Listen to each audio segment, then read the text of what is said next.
নমস্কার বন্ধুরা, আজকে নিয়ে এসেছি শীতের স্পেশাল একটা রেসিপি, চালের আটা দিয়ে তৈরি করে নেওয়া মশলাওয়ালা পরোটা। চালের আটা রুটি হয়তো আপনারা খেয়ে থাকবেন, কিন্তু এরকম মশলাদার পরোটা যদি না খেয়ে থাকেন অবশ্যই একবার ট্রাই করবেন। অনেক রকম ছোট ছোট টিপস ট্রিক্স আপনাদের সাথে শেয়ার করব আজকের এই ভিডিওটিতে, যাতে এটা করতে আপনাদের কোনো রকমের অসুবিধে না হয়। একেবারে এক চান্সেই পারফেক্ট পরোটা আপনারা বানিয়ে নিতে পারেন। তো এই যে পরোটাটা আমরা বানাচ্ছি, এটা এতটা সফট তৈরি হয় না যে এটা পরের দিনও অবধি একই রকম সফট থাকে। এটা একবার খেলে এত ভালো লাগবে যে মনে হবে যেন বারবার এটা বানিয়ে খাই। চালের আটার পরোটা বানানো কিন্তু খুবই সোজা আর খুব তাড়াতাড়ি হয়ে যায়, শুধু কিছু টিপস মাথায় রাখতে হয়, ব্যাস আর কিচ্ছু না। দেখুন প্রথমে কি করলাম, একটা সসপ্যান আমরা গ্যাসে বসিয়ে এর মধ্যে দিয়ে দিলাম জল। এখানে জল দিয়েছি 1 কাপ, আর তার সাথে আরও 2 টেবিল চামচ। যতটা জল দেব তার থেকে একটু কম চালের আটা দিতে হবে। আমি মশলাদার পরোটা বানাচ্ছি, তো তার জন্য মশলা হিসেবে দিলাম একটু সামান্য আদা গ্রেট করে, তারপর দিচ্ছি লবণ, একটু চিলি ফ্লেক্স, চাইলে আপনারা কাঁচা লঙ্কা কুচিও দিতে পারেন, দিয়ে দিলাম গোটা জিরে আর কালো জিরে 1 চামচ করে, তারপরে 2 চামচের মতন একদম মিহি করে কুচিয়ে নেওয়া ধনেপাতা, আর সবশেষে দিচ্ছি 2 চামচ সাদা তেল। এই কটা মশলাই আজকে আমাদের পরোটাতে আমরা ইউজ করব। জলটা যখন এভাবে ফুটতে থাকবে খুব ভালোভাবে, তখন আমরা চালের আটাটাকে মিশিয়ে দেব। যখন চালের আটা মেশাবো গ্যাসটাকে একদম লো ফ্লেমে রাখবো। এখানে 1 কাপ চালের আটা দেওয়ার সঙ্গে সঙ্গে আমরা কি করছি, আমরা এরকম একটা হাতা দিয়ে ক্রমাগত নাড়তে থাকবো চালের আটাটাকে, যাতে এটা মশলা জল সব কিছুর সাথে মিশিয়ে যায়। যখন মেশানো হয়ে যাবে গ্যাসটাকে অফ করে দিয়ে এটাকে 5 মিনিটের জন্য ঢাকা দিয়ে রেখে দেবো, কারণ এখন এটা বেশ অনেকটাই গরম। এই গরম অবস্থায় আমরা এটাকে মাখতে পারবো না।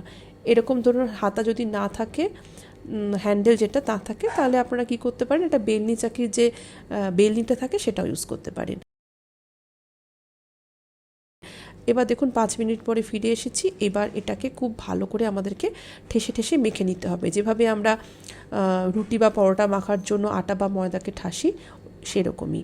তো একটা বড় পাত্র নিয়ে নেবেন, আমি এখানে একটা থালা নিয়ে নিয়েছি, তার মধ্যে এবার এটাকে মাখবো।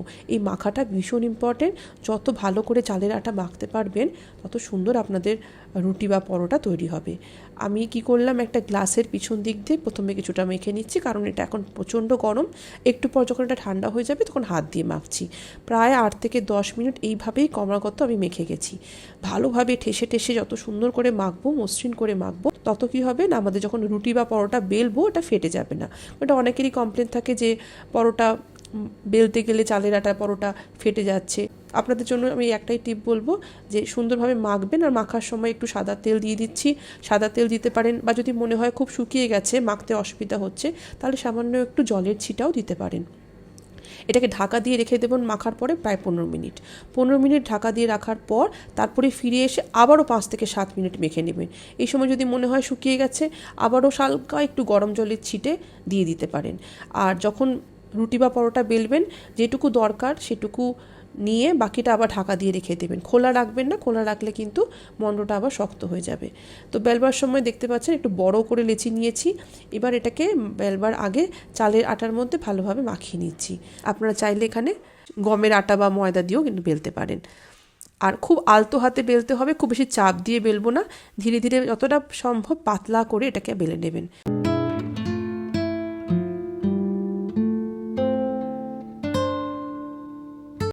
একদম পাতলা করে বেলে নিয়েছি ফিনফিনে।